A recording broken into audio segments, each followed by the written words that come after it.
Olá, meu amigo, minha amiga, seja muito bem-vindo a mais um vídeo aqui do nosso canal. Que prazer enorme poder estar aqui na sua casa. No finalzinho do dia, você abrir a porta para mim através dessa tela do celular para a gente poder conversar um pouco mais sobre o nosso Brasil, conversar um pouco mais sobre política e como a gente pode fazer para mudar esse sistema tão complexo que está aí massacrando o povo brasileiro. Então, é um prazer estar aqui com você. Gratidão é a palavra que eu tenho ao saber que você me recebe para a gente poder ter mais um bate-papo aqui nesse dia abençoado. Hoje é dia 16 de fevereiro, esse é o vídeo das 9 horas, aquele que a gente percorre assim um número X de matérias, é um resumão aqui para vocês, mas eu tenho certeza que você vai gostar do conteúdo que a gente traz para cá para você, tá bom? Então vamos, sem maiores delongas. Se você não é inscrito, falta isso aqui para a gente bater a nossa meta de 1.300.000 seguidores. Dá uma força aí pro canal. Vamos lá, pessoal, vamos começar com boa notícia, né? Eu lembro que no primeiro vídeo do dia eu falei para vocês que eu queria começar trazendo boas notícias para vocês. E a boa notícia que eu trago para vocês agora é o avanço das assinaturas para os atos do dia 8, para descobrir o que aconteceu através da CPI nos atos do dia 8 de janeiro. Isso é muito importante. A população brasileira merece respostas. Ela quer saber efetivamente o que aconteceu no dia 8 de janeiro. Afinal, quem foi que deu causa? Quem foi o responsável? Será que pessoas inocentes estão sendo punidas? Eu acredito que sim. Então, a CPI é quem vai trazer essa resposta. Essa postagem aqui foi do Gustavo Gaia, que colocou o seguinte: faltam menos de 60 assinaturas para conversarmos a CPMI do dia 8 de janeiro. Lembrando a vocês, tem a CPI e a CPMI. A CPI já tem assinatura no Senado. Agora eles querem a CPMI. Já tem assinatura no Senado para a CPMI também. Já ultrapassou as 27 assinaturas. Só faltam agora 60 assinaturas dos deputados. E eu tenho certeza que não será difícil conseguir. Provavelmente até o final da semana a gente vai estar trazendo notícia boa para vocês. E o Gustavo Gaia ainda colocou aqui, ó: a verdade será restabelecida, peça ao seu deputado que assine também. Lógico, de maneira ordeira, de maneira educada. Nós, cidadãos brasileiros, queremos saber o que aconteceu naquele dia 8. Quem é o responsável? Por que aquilo aconteceu?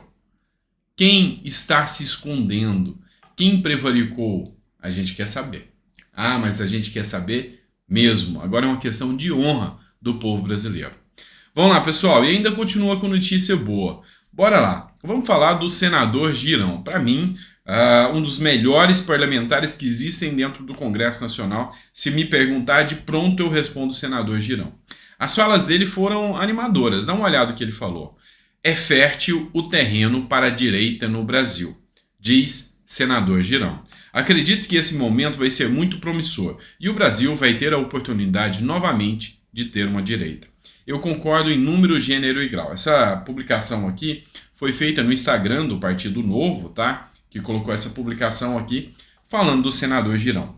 O porquê que eu concordo plenamente com o senador Girão se a direita conseguir se organizar agora e não ser calada. Porque tem esse risco também. A gente vê o caminho que está andando o sistema jurídico, a gente vê o caminho que está andando as narrativas, querem calar as redes sociais, e isso é preocupante. Mas se a direita se organizar e se opor a isso, tá fácil de mostrar as mazelas de um governo socialista que chega e que realmente chega na base da narrativa. E hoje, em dias de internet, em dias de rede social, em dias em que o povo já não quer mais saber de carnaval e de novela, eu acho que está mais difícil segurar e manter as narrativas. Quer um exemplo?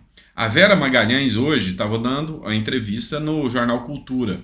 E lá ela falou, olha, é preocupante. Ela que é apoiadora do Lula. É preocupante, porque hoje tem petistas comemorando que Lula tem uma aprovação de 40%. Mas não equivale nem aos mais de 50% que votaram no Lula. Será que muita gente que já fez o L já se arrependeu? Com certeza sim. E outra questão, e outro ponto super importante da gente discutir aqui, quantos mais não estão vendo as mazelas que estão acontecendo? Ou seja, e por fim ainda, tem que acreditar numa pesquisa, né? Mas assim, a gente sabe que é fácil mostrar os defeitos do governo Lula quando ele está no poder. Já começa aí com as narrativas. E é isso que eu vou mostrar para vocês agora. Afinal, o governo Lula, ele falou muito, prometeu muito, disse que faria muita coisa e, na verdade, a prática não foi bem essa. Vamos falar exatamente disso, olha só. Vamos falar em ajuda aos mais pobres. Essa foi a base da campanha, lembra da promessa da picanha, da promessa da cerveja? Isso que elegeu Lula, tá? Não foi proposta sólida sobre economia, não foi proposta sólida sobre a reforma tributária, foi palavras jogadas ao vento e a boa e velha picanha com a cervejinha. Isso trouxe Lula de volta. Você sabe disso. E olha só, o Lula, agora, acenando já os mais pobres, faz uma promessa de aumento de R$ 18 no salário mínimo e um aumento atrasado, tá? Porque ele poderia muito bem ter feito isso logo no início do ano. A partir de janeiro, o povo já poderia estar contando com esse aumento de salário decente. Não foi. Segundo ele, vai ser liberado agora a partir de março. Vamos lembrar de algumas coisas aqui, de alguns pontos? Vou ampliar a tela aqui para você. Lula sancionou o aumento de salário mínimo dos ministros do Supremo Tribunal Federal. Pois é, aqui no caso, pulou de 39 mil para 46 mil reais. Será que nós estamos dentro do mesmo padrão? Será que a preocupação é realmente o pobre? E será que não dava para ter liberado isso aqui antes? Vamos lembrar que Lula está gastando o orçamento secreto aí à torta e à direita, está destruindo o orçamento secreto. Mas vamos lembrar, tem mais gente aqui que está se dando bem com essa situação. Vamos colocar aqui a CNN Business, tá? Se depender de mim, Dilma será presidente do Banco do BRICS, diz Lula à CNN. Pois é, você só não pode se esquecer que o valor do salário que a Dilma vai receber é de 290 mil reais. Peraí, gente. É muito pouco para o pobre se contentar com 18 reais. É gravíssimo. Ele não precisava fazer esse tipo de promessa mentirosa. A prática seria fazer uma campanha justa, séria e falar: nós vamos trabalhar para que a gente possa ter condições, enfim, de implementar medidas que façam a economia crescer e depois a gente aumenta o salário mínimo de acordo com o que a gente consegue. E não torrar o dinheiro brasileiro, torrar o dinheiro do pobre, à torta e à direita, do jeito que bem interessa, para depois vir e acenar com migalhas ao pobre. Que é um outro exemplo aqui, que o pessoal está aí batendo palma, o pessoal da turma do PT, este é o meu presidente. Ok, Lula confirma isenção do imposto de renda, mas valor é a metade do que foi prometido na eleição. Quer lembrar disso? Beleza, vamos colocar aqui na tela para você agora. Folha de São Paulo, essa matéria aqui é de outubro de 2022. Lula promete isenção de imposto de renda para quem ganha até 5 mil reais. Pois é, tá? A gente vê que no Brasil é comum colocarem promessas, sabe? Colocarem, sabe, promessas, mentiras, narrativas para ganhar a eleição. Num verdadeiro estelionato eleitoral. Depois que ganham, viram as costas para o povo e não estão nem aí. O brasileiro precisa largar de ser bobo e precisa de acreditar parar de acreditar nesse tipo de narrativa. Vamos lá, vamos trazer outra matéria do Metrópolis. Eu já falei dessa matéria no vídeo do meio-dia, agora eu estou trazendo de novo porque um novo veículo de comunicação trouxe essa matéria. Um grupo israelense vende serviços de hacker para manipular eleições. Esse grupo que vendia serviço de hacker, ele vendia bots, tá? Perfis fakes, eles tinham influência, e aqui foi um grupo de 30 veículos de vários países de jornalismo, que fizeram inclusive tratativas, chegaram a contratar o serviço deles, se passando por representantes de governo, só para descobrir o grande esquema. Pois é. Depois, tem gente que fala que não existe uma ordem mundial, tem gente que fala que não existe manipulação das coisas. Isso é grave demais. Isso é uma verdadeira vergonha. E assim, tem informações, não foram divulgados os países, mas que países da América do Sul passaram por esse tipo de trabalho, de manipulação das redes sociais. O Elon Musk, que é aquele empresário bilionário, dono do Twitter, ele constatou que o Twitter, tanto nos Estados Unidos quanto no Brasil, e falou que tem provas para isso, o Twitter segurava postagens da direita e entregava somente postagens da esquerda. Nas redações de alguns jornais, chegaram a ter festas de comemoração da vitória de Lula, como por exemplo, dentro da própria Globo. E vocês acham que isso é normal? Não, não é normal. É a manipulação do sistema. E isso aí, infelizmente, a gente percebe que existe. Então tem gente que acha que é devaneio, é teoria da conspiração, mas a matéria aqui, a reportagem, prova o contrário, que existe sim um sistema de manipulação e que o povo simplesmente fica sem saber do que está acontecendo. Bora falar de bola fora aqui, ó. Essa matéria do ranking dos políticos. O Senado, tá, aumenta a cota parlamentar, ou seja, vai aumentar os recursos que cada senador tem. Isso aqui com aval do Lula, tá? O mesmo que te deu R$18 para picanha, para o miojo de picanha. Com aval do Lula, o Senado aumenta a cota parlamentar, ou seja, são milhões que ele tem por ano, vai ser aumentada essa cota. E o pior, o auxílio moradia para senadores, que já era altíssimo, era um absurdo, 5,5 mil, vai passar para R$9.000. Você tem noção de que é R$9.000 para ele utilizar como auxílio moradia? Pois é, esse é o Brasil que nós temos, esse é o Brasil que nós, cidadãos brasileiros, temos que começar a ficar de olho e fiscalizar. Quem são os senadores que votaram a favor? Quem são os senadores que votaram a favor de Pacheco? Quem votou a favor de Pacheco é responsável por isso. Foi beneficiado indiretamente. Isso aqui é pagamento, é gastança em troca da eleição de Pacheco. Até quando nós vamos ter que suportar isso? É gravíssimo, tá? Vamos lá, vou trazer mais uma matéria para vocês aqui importante, tá? Ó, o André Trigueiro, tá? O André Trigueiro, que é jornalista, tá? Ele colocou a seguinte matéria aqui no seu Twitter, tá? Piada pronta e de mau gosto. Senador flagrado com dinheiro na cueca e que apoia garimpo em terras indígenas vai presidir a comissão temporária externa para acompanhar a situação dos Yanomamis no Senado. Chico Rodrigues. Pois é, vamos lá, vamos entender isso aqui. Eles utilizaram essa questão, a tragédia, e é isso que um governo voltado a ideias marxistas faz. Utilizam uma tragédia para o domínio, utilizam uma tragédia para controle. Então, com uma tragédia anunciada, que é a dos povos Yanomamis, que não é uma coisa que nasceu no governo Bolsonaro, mas que dá para jogar a culpa toda em cima de Bolsonaro, né? Assim eles fazem. Vieram e fizeram um verdadeiro auê, apresentaram processos contra Bolsonaro, pediram cassação de Damares. Pois é, mas é o mesmo governo que manda 1.000 chips para a terra Yanomami através de um ministério num lugar que não tem sinal de telefonia. É o mesmo governo que nomeia o senador do dinheiro na cueca, o senador que controlava garimpos na terra Yanomami, para ser responsável pela comissão e acompanhar a situação dos Yanomamis lá no Senado. Algo te assusta nisso aqui? Alguma surpresa? Infelizmente não.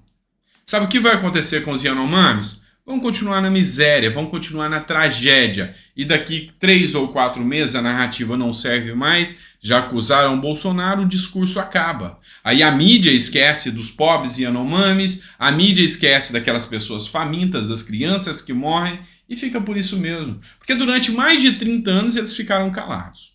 Existe inclusive um editorial que foi publicado na Folha de São Paulo que atribui a Romero Jucá o controle das facções que existem lá no garimpo Yanomami sobre dos garimpos, sobre as receitas que eles recebem.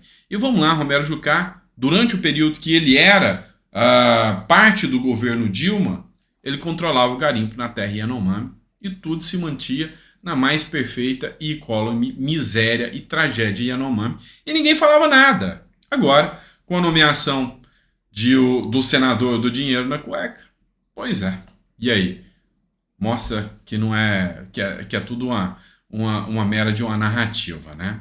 Vamos lá. Vou trazer uma passagem para vocês aqui da Carla Zambelli, ainda sobre a CPI dos atos do dia 8 de janeiro. Aquilo que eu já falei em vídeos anteriores para vocês, ela vem confirmar, tá? A CPI sobre os atos do dia 8 de janeiro poderia causar a perda de foco da reforma tributária, avalia Dino. Essa matéria foi publicada pelo Flávio Dino na revista Exame, né? Então agora, Flávio Dino não quer mais a CPI dos atos porque pode atrapalhar a reforma tributária e pode tirar o foco. A Carla Zambelli teceu um comentário aqui interessante, e é por isso que eu trouxe essa postagem para vocês. Um ministro da Justiça, Flávio Dino é ministro da Justiça, está preocupado com a reforma tributária. Será que ele quer o cargo de Haddad?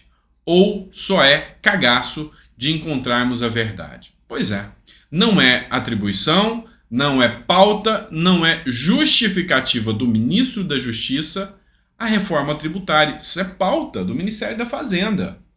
E aí eu te pergunto, qual a preocupação do ministro da Justiça em atribuir que a CPI vai atrapalhar a reforma tributária? Qual é a preocupação? Qual é o problema? Isso aqui, o cidadão brasileiro está de olho. E é por isso que o cidadão brasileiro está com sangue nos olhos para realmente saber o que aconteceu no dia 8. E a gente quer a CPI. A gente quer a CPI. E a esquerda, se tivesse um pingo de coerência, deveria estar apoiando também a CPI dos atos do dia 8. Cadê o pessoal do PSOL, que falou tanto que queria saber o que estava acontecendo? Por que calaram? Cadê o pessoal da rede, que o Randolfo Rodrigues está correndo e, inclusive, falando para todo mundo retirar as assinaturas e não fazer as assinaturas? Já perdeu, porque o Senado já conseguiu as 27 assinaturas. Cadê? Onde para? Entenderam? Então, a gente quer saber muito bem do que está acontecendo. Vamos falar lá dos presos em Brasília. Mais um senador se manifestou sobre o caso, tá? Na verdade, teve um grupo de senadores que visitou a penitenciária. Ó, esse aqui é o Instagram oficial do Heinz Oficial, tá? Ele que é senador da República. Atos do dia 8 de janeiro. Fiscalização. Comitiva de parlamentares visita o complexo penitenciário da Papuda. Ele escreveu o seguinte: fui verificar de perto as condições das mais de 600 pessoas que foram detidas em razão dos atos do dia 8 de janeiro.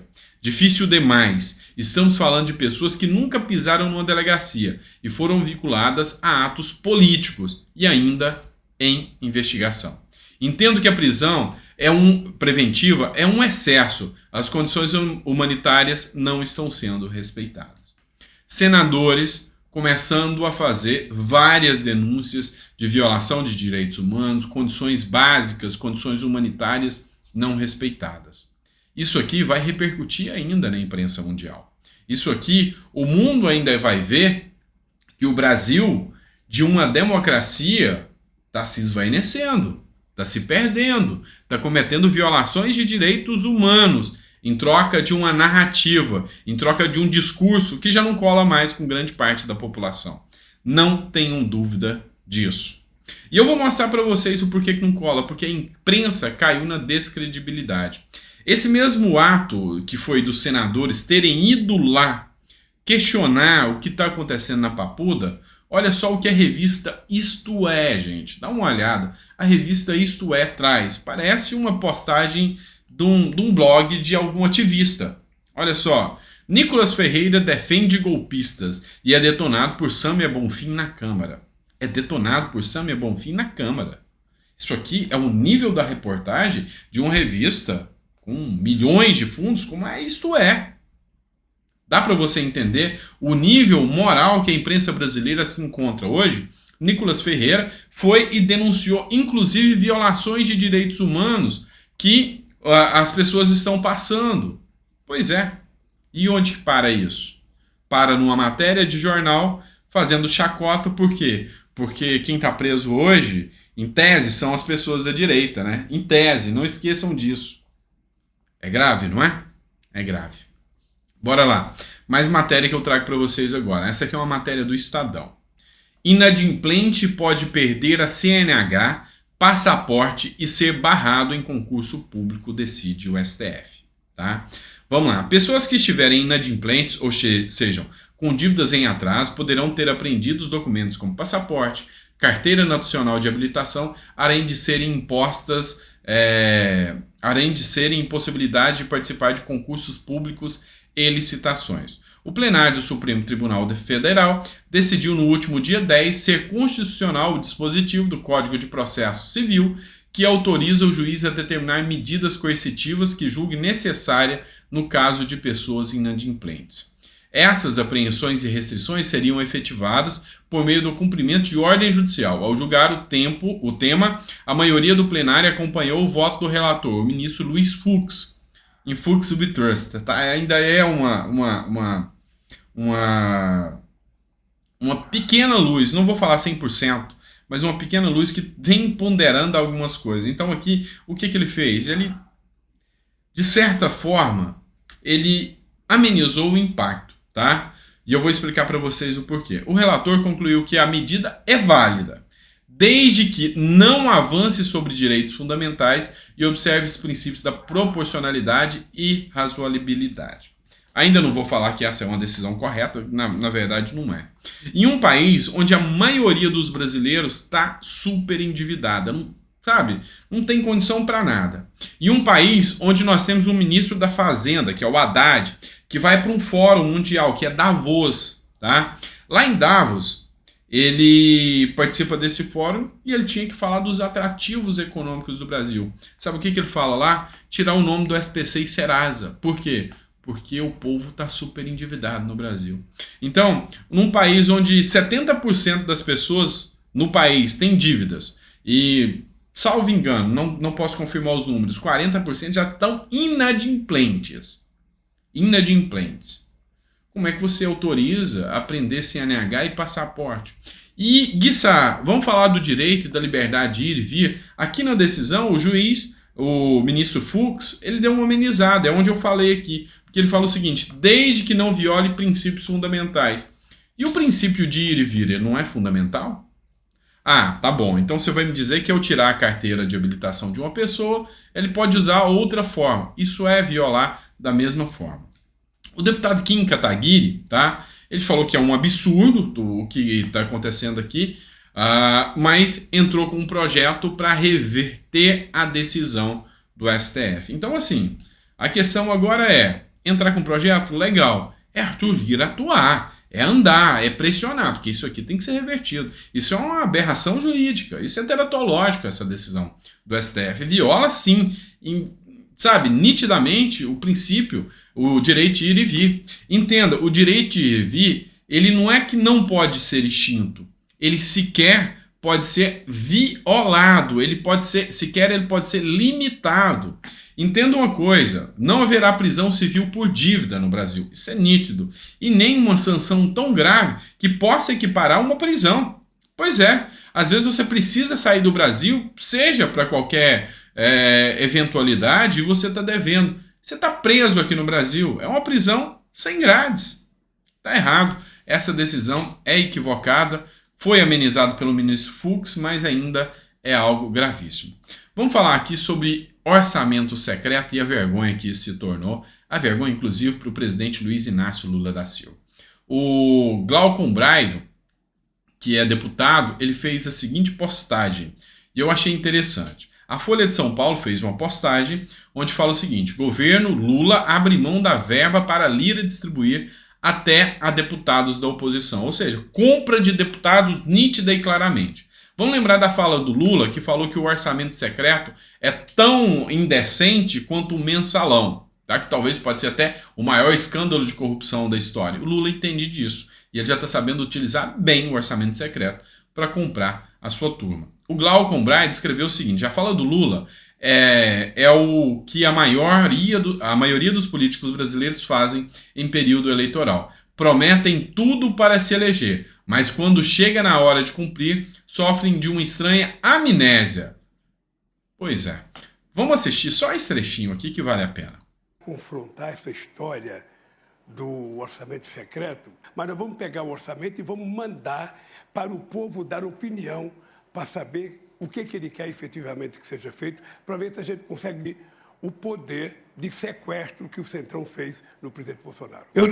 Vamos lá, vamos olhar isso aqui. Ele falou que queria saber a opinião do povo sobre o orçamento secreto para mostrar o sequestro que o Centrão fez com o orçamento secreto. Coloca a sua opinião sobre o orçamento secreto aí, coloca aí a sua opinião sobre o Lula usar o orçamento secreto. Agora presta atenção nesse outro trecho. Disse outro dia, nem o doutor Ulisses Guimarães tinha o poder, sabe, na Câmara dos Deputados, que tem o presidente da Câmara atual com uma coisa chamada orçamento secreto, que é a maior vergonha deste país. Eu vou tentar. Pois é, deu para você ver aí a diferença entre Lula candidato e Lula eleito? Deu para ter uma noção da diferença aqui entre um e outro? É gravíssimo o que a gente está trazendo aqui para você. Bora lá, tem mais coisa chegando aqui, tá? A deputada Carla Zambelli também fez uma postagem aqui que merece a gente sempre estar relembrando, tá? Vamos lá. 37 ministérios, eram 22. 250 mil reais gasto em hotel de luxo para Lula. Você acha normal isso? 400 mil reais em móveis de alto padrão para bancar a casa do Lula, o Palácio do Planalto, que ele vai morar por 4 anos aí bancados às nossas custas. Você acha legal? 5 bilhões para artistas da Lei Rouanet. 20 mil o ingresso para o jantar de luxo do PT. E lembrando, R$18 de aumento no salário mínimo. O povo voltou a sorrir. O povo do PT, é claro, é o que traz a deputada Carla Zambelli, e a gente não pode deixar isso se calar.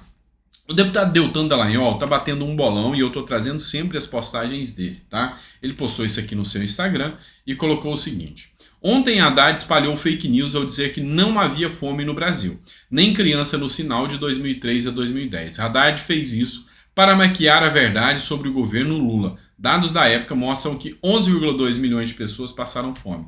Pois é, estão falando em controlar as redes sociais e o combate às fake news. Pode um ministro da Fazenda, esse que tem uma responsabilidade ainda maior naquilo que fala, comparecer em um evento público e dizer uma fake news dessa, de que no Brasil não existia fome, que a fome estava zerada? Pois é, não é o que o IBGE diz, não é o que o IBGE fala. E já que a gente está falando em fake news, presta atenção, instrumentaliza-se e institucionaliza-se as fake news. A sorte é que tem hoje deputados que estão entrando lá com vontade de mostrar e de fazer a diferença. Então, o Deltan Dallagnol fez um requerimento pedindo que seja esclarecido essa fala do Haddad. E vamos lá, faça como o Kim Kataguiri está fazendo. Protocola no Ministério da Verdade que o Lula implementou dentro da SECOM, que é a Secretaria de Comunicação do Lula, para que Lula preste atenção e veja as mentiras que estão sendo feitas dentro do seu governo. E como eu disse, foi institucionalizado. Quer um exemplo? Essa postagem aqui foi feita pelo senador Sérgio Moro. O PT acusa Moro de liderar uma quadrilha da Lava Jato. Não, mas isso aqui não é uma fala esparsa do Lula, que não entendeu que hoje é presidente da República e ainda age como um candidato populista e falando aquilo que, sabe, uma pequena parte do povo, da população que eu ouvi. Nem a grande maioria do povo, que a grande maioria do povo está de saco cheio dessa continuação da eleição que Lula vem dando. Olha só, hoje o PT divulgou uma resolução em que me acusa de liderar o que chamaram de quadrilha da Lava Jato. Tenho consciência tranquila e jamais me envolvi em organizações criminosas. Pois é, eles institucionalizam a narrativa deles. E, sabe, nem sei se compensa para o Moro entrar na justiça. Porque Moro acabou de perder para o Glenn Greenwald uma ação na justiça onde ele chamava Moro de juiz corrupto. Esse mesmo judiciário que diz que não se pode chamar Lula de ladrão, esse mesmo judiciário que diz que Lula pode processar, esse mesmo judiciário que fala que dependendo do que você falar de Lula, você vai ser criminalizado, mas esse mesmo judiciário que se cala quando Lula fala que Temer é golpista. Vocês entenderam o tamanho do buraco da bola de neve que o Brasil se envolveu? Pois é. E aqui eu vou falar uma coisa certa para vocês. Cada um dos isentões do MBL, do Armínio Fraga, entre outros, que ficaram isentões, infelizmente, a gente tem que reconhecer que tem responsabilidade nisso, tá? Tem responsabilidade porque hoje a coisa se tornou um caos ainda muito maior. Vocês sabem disso. Vocês sabem disso, tá? Vamos lá, por fim, mas não menos importante, eu sempre peço para você colocar se ficou até o final do vídeo. Se ficou até o final do vídeo, coloca aí, fiquei até o final do vídeo, coloca aí se gostou ou não gostou. E é lógico, a gente tem que fazer a divulgação aqui para vocês do nosso e-book, do nosso livro 20 Regras para a Vida. Se você não adquiriu, adquira. É um conteúdo marcante que eu separei para você. É um precinho simbólico, R$ 5,99. Você já compra, já baixa, já sai fazendo a leitura na hora, tá bom? E olha só, é um livro que eu utilizei para crescer, sabe?